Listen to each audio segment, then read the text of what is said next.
Ito yung mga collection ko. 1 centavo, 1 cent. Ito naman, 25 cents.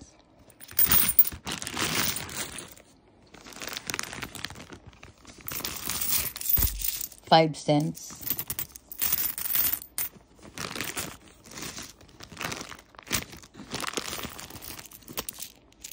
10 cents. 10 cents yan. Kailangan kong ibalik dito yan. At yung aking dollar. How come it's small?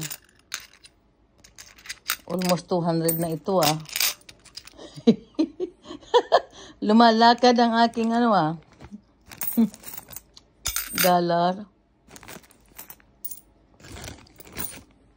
Lumalakad yung aking dollar na coins. O, nawawala. 50 cents. Yan, 50 cents. Yan, 50 cents. Ito yung dollar.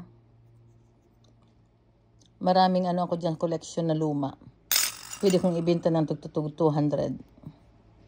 Tulad nito, 1903.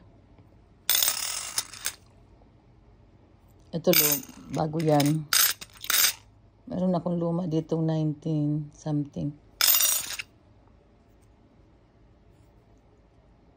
Yan, mag-ipon kayo. Kapag mag-ipon kayo, meron kayong madudukot. Every morning, we are born again. What we do today is what matters most. Remember that each day is a fresh opportunity to set new goals, embrace new possibilities, and make a positive difference in your life and the lives of others. Embrace the day with a positive mindset and make the most out of every moment.